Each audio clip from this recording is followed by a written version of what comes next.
Novel channel پہ آپ سبھی کو خوش آمدید۔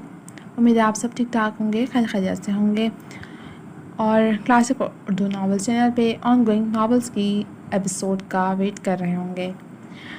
تو انہی میں ناول شامل ہے تیرے واسطے، اس کو تحریر کیا ہے امن رضا نے، جس کی اگلی قسط کا آپ لوگوں کو شدت سے انتظار ہوگا۔ تو جناب آپ کا انتظار مزید نہیں پڑا تو شروع کرتے ہیں ناول کی ایپیسوڈ 14۔ ڈیمن نے اپنی کرسٹل گرے آنکھیں چھوٹی کی، اسے گھورا اور پھر اپنے لبوں پر رکھ کے اس کے نازک سے ہاتھ کو جو اسے اس کی فیری کے قریب جانے سے روک رہا تھا۔ اس کی نرم ہتھیلی پر اس کی مونچھوں کی چبھن سے گدگدی ہوئی تھی اور پورے جسم میں ایک کپکپی کی لہر دوڑ گئی تھی۔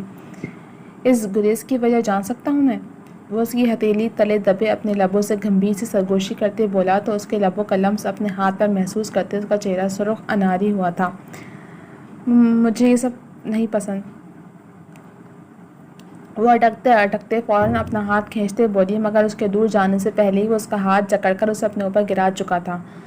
تو دیکھیں یہ سب اچھا نہیں، وہ ہراساں ہوئی۔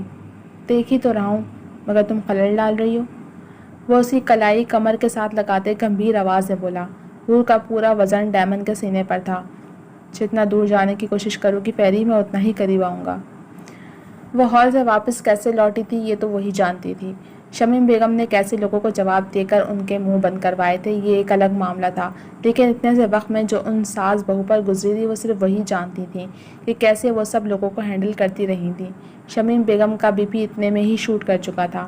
شہرزاد کو رہ رہ کر اس پر غصہ آ رہا تھا کہ کیسا سنکی شخص تھا جسے صرف اپنی مرضی سے غرض تھا، باقی سب جائیں بھاڑ میں۔ وہ گھر جا کر اس کی عقل اچھے سے ٹھکانے لگانے کا ارادہ رکھتی تھی۔ جیسے تیسے وہ شمیم بیگم کو پہلے ڈاکٹر کے پاس لے کر گئی اور پھر گھر آ کر انہیں میڈیسن دے کر لٹایا۔ اللہ جانے کیوں تنگ کر رہا ہے یہ مجھے، اس عمر میں بھی رسوا کروائے گا بیٹا، جو سب ہوا اس کے لیے میں تم سے معافی۔ شمیم بیگم نم آنکھوں سے باران کو کوستی ہوئی آخر میں اس سے معافی مانگنے کے لیے ہاتھ جوڑتے بولی، جنہیں وہ بیچ میں ہی تھام گئی تھی۔ یہ کیا کر رہی ہیں ممی؟ میں آپ سے معافی کیوں منگواؤں گی؟ آپ بڑی ہیں مجھ سے، کیوں مجھے شرمندہ کر رہی ہیں؟ آپ کی تو کوئی غلطی بھی نہیں، جس کی غلطی ہے وہ بیٹھا ہے آرام سے، آپ فکر مت کریں، آپ کے بیٹے کو لگام میں خود ڈالوں گی، آپ بس زیادہ سٹریس مت لیں۔ وہ ان کے ہاتھ جو ہاتھوں میں تھام رکھے تھے ان پر بوسہ دیتے بولی تو وہ نم آنکھوں سے مسکرا دیں۔ ضرور کوئی نیکی کی ہوگی میں نے جس کا صلہ مجھے تمہاری صورت ملا ہے۔ وہ اس کی پیشانی چومتے محبت سے لبریز انداز میں گویا ہوئیں۔ تھوڑی دیر باتیں کرنے کے بعد شہرزاد انہیں اپنا خیال رکھنے کی تاکید کرتے لائٹس آف کرتی باہر آ گئی، اور پھر اگلا مرحلہ کایان کو کپڑے چینج کروانے کا تھا۔ پہلے اس نے کایان کے ہی کمرے میں اپنا لباس تبدیل کیا۔ اپنے کچھ ڈریسز وہ احتیاطی تدابیر کے طور پر کایان کے روم میں شفٹ کر چکی تھی۔ اپنے کپڑے بدل کر کایان کو نہلا دھلا کر سلایا اور پھر وہ باران سائیکل کے کمرے کی طرف روانہ ہوئی تھی اس سے دو ہاتھ کرنے۔ جیسے ہی اس نے کمرے کا دروازہ کھولا تو نتنوں سے گلاب کے پھولوں کی مہک ٹکرائی تھی۔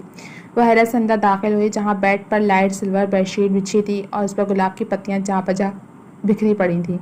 دو قدم آگے آئی تو نظر ڈریسنگ ٹیبل پر گئی جہاں سٹینٹڈ کینڈلز کمرے کو مزید رومانوی بنا رہی تھیں۔ چونکی تو وہ تب جب اپنی گردن پر کسی کی تپش بھری سلگتی سانسوں کا احساس ہوا۔ وہ جھٹکے سے پلٹی تھی، باران کو اپنے اتنے نزدیک پا کر وہ بے ساختہ دو قدم پیچھے ہوئی تو پاؤں ایک دم مڑا۔ اس سے پہلے کہ وہ گرتی باران سائیکل نے اسے اپنی فولادی گرفت میں جکڑ دے خود سے قریب تر کیا۔ وہ جہاں تھی وہیں اس کی سانسیں سینے میں اٹک گئی تھیں۔ یہ کیا بدتمیزی ہے؟ وہ سرخ چہرے سے ایک ایک لفظ چباتی بولی۔ ارے بدتمیزی کہاں، میں نے تو تمہیں گرنے سے بچایا ہے۔ وہ دوسرے ہاتھ سے اس کے بالوں کی لٹوں کو سنوارتے ہوئے بولا، در حقیقت اس کا ضبط آزما گیا تھا۔ گرا ہوا شخص کسی کو گرنے سے کیا بچائے گا؟ وہ اسے دھکا دیتی غصے سے چلائی تو ہاتھ اس کے نیم بھرانا سینے سے جا ٹکرایا جو بلیک مینز نائٹی سے چھلک رہا تھا۔ اس کی آنکھیں حیرت سے پھٹی کی پھٹی رہ گئیں۔ یہ کیا پہن رکھا ہے آپ نے؟ نگاہ اس کے لباس پر پڑتے ہی وہ چیخ اٹھی تھی شرم سے۔ کیا ایسے کیا آنکھیں پھاڑ کر دیکھ رہی ہو؟ اب میں اپنی بیوی کے سامنے یہ پہن کر بھی نہیں آ سکتا کیا؟ وہ ایک قدم اٹھاتے اسے قریب آتے بولا تو وہ سانس تک روک گئی۔ مجھے لگتا ہے آج آپ کا دماغ ٹھکانے پر نہیں ہے، صبح بات کریں گے۔ وہ دوسرے ہی لمحے دروازے کے پاس تیزی سے پہنچتے باہر بھاگنے کی تیاری کرتے بولی، ویٹ کہاں جا رہی ہو؟ اتنی جلدی بھی کیا ہے وائفی؟ کیوں نہ آج رات ہم ساتھ گزاریں؟ رات کے آخری پہر اسے یوں تقریباً شرٹ لیس بکھرے حلیے میں رومانوی اور کسی حد تک بے باک حرکتیں دیکھ وہ روم سے باہر نکلنے کو آگے بڑھی تھی جب اس کے راستے میں اپنا سفید مضبوط بازو حائل کرتا معنی خیزی سے بولا تھا،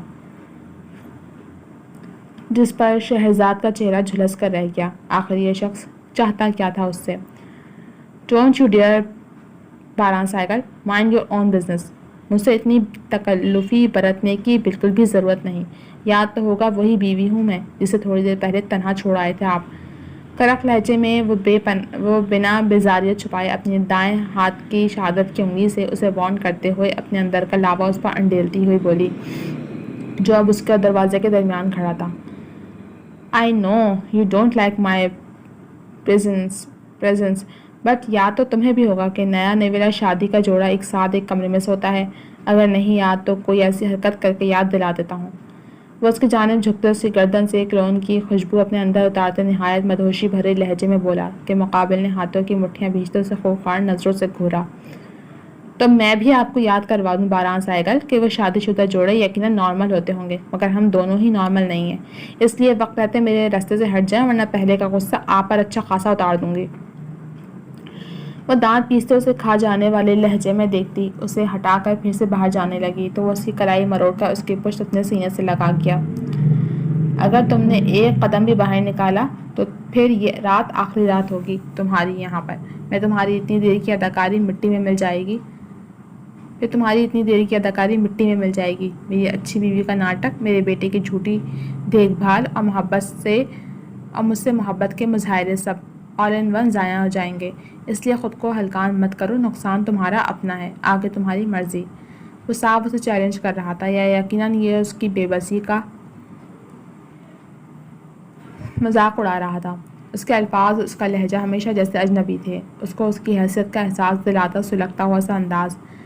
یہ آپ اچھا نہیں کر رہے، ابھی آپ مجھے جانتے نہیں ہیں، مجھ سے دشمنی مت پالیں ورنہ پچھتائیں گے آپ۔ اس کی بات پر مقابل کے چہرے پر گہری مسکراہٹ آئی تھی، جس کے ساتھ ہی اس کے گالوں پر نمایاں ہوتے گڑھوں کو دیکھ وہ غصے سے سر جھٹک گئی، جبکہ وہ اسے ساتھ لگائے اس کے کان میں سرگوشی کرتے بولا، میں بھی یہی ہوں اور تم بھی اس کمرے میں، ہر پل ایک ساتھ۔ دیکھتے ہیں مجھے ستانے کے لیے تم کس حد تک جاتی ہو، میں ضرور دیکھنا چاہوں گا۔ وہ معنی خیز لہجے میں بولا تو وہ کس کر اس کے پیٹ میں کوہنی مارتے جھٹکے سے اس سے پیچھے ہوئی تھی، جبکہ اس حرکت پر درد سے اس کی کراہ نکل گئی تھی۔ ڈونٹ وری مسٹر ہسبینڈ، ابھی اتنے برے دن نہیں آئے کہ آپ سے بدلہ لینے کے لیے مجھے آپ کی قربت یا آپ کے ساتھ ایک بیڈ پر سونے کی ضرورت پڑے۔ شہزاد ہوں میں، کب کیسے اگلے بندے کا سکون غارت کرنا ہے اچھے سے جانتی ہوں۔ جب تک میرے دل کی مسند پر براجمان نہیں ہو جاتے، روح میں تو کیا جسم تک میں حائل ہونے کی اجازت نہیں دوں گی میں آپ کو سو کالڈ ہسبینڈ۔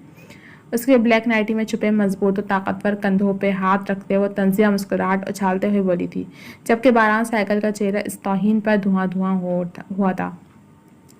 اس سے پہلے کہ وہ بیڈ پر بیٹھتی وہ اگلے ہی لمحے بیڈ پر لیٹ چکا تھا اور اسے معنی خیز نظروں سے دیکھتے اپنے پاس بلانے لگا۔ شہزاد کا دماغ کھول گیا تھا۔ کیا اتنی بے عزتی کا اس شخص پر کوئی اثر نہیں ہوا تھا؟ کیا ایسے خوفناک نظروں سے کیا دیکھ رہی ہو جانم، ادھر آؤ نا۔ وہ بیڈ پر نیم دراز سا اسے اپنے قریب بلا رہا تھا۔ وہ اچھی طرح جانتا تھا کہ وہ زچ ہوگی مگر کبھی اس کے ساتھ نہیں سوئے گی، تھک آ کر اسے صوفے پر ہی سونا پڑے گا، مگر یہاں وہ غلط تھا۔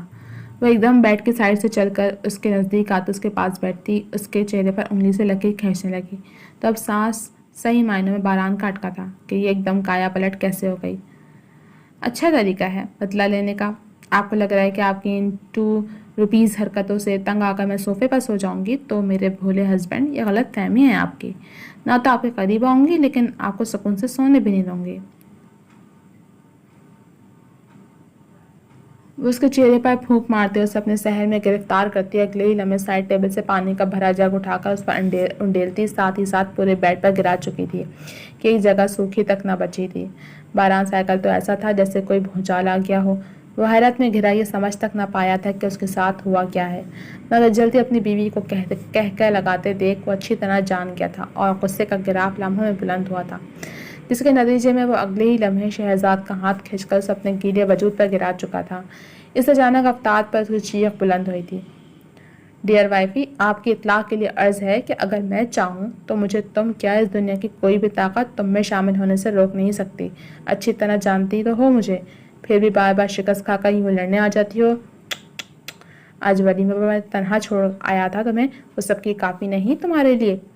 وہ دھیمے سے لہجے میں اس کے زخموں پر نمک چھڑک رہا تھا کہ شہرزاد نے غصے سے اسے دیکھ کے دانت پیسے تھے اور جھٹپٹائی تھی خود کو چھڑوانے کے لیے۔ آپ کی بھول ہے کہ آپ جیت گئے ہیں باران سائیکل، یہ چھوٹی حرکتیں کر کے آپ اپنا ضرب دکھا رہے ہیں جو میں بخوبی دیکھ چکی ہوں اور سمجھ بھی چکی ہوں۔ اور دوسری بات، آپ مجھ سے جیت سکتے ہیں، ایسی خوشیاں کبھی مت پالیے گا، کیونکہ میں آپ کو کبھی بھی خود سے جیتنے نہیں دینے والی۔ میں شہرزاد ہوں، اپنی انا کو توڑ سکتی ہوں مگر آپ کے آگے کبھی اپنی عزت نفس کو پاش پاش نہیں ہونے دوں گی۔ کسی خوش فہمی میں مت رہیے گا آپ، سمجھے؟ اب کی بار شہرزاد نے باران کے مقابل کھڑے ہوتے اس کی سرخ آنکھوں میں دیکھتے ایک عزم سے کہا تھا، جبکہ باران چیلنجنگ نظروں سے اسے دیکھتا فقط خاموش کھڑا تھا۔ اس کی سرد نگاہوں میں نظر آتے ہی حقارت اور ترحم کے تاثرات شہرزاد کو مزید آگ لگا گئے۔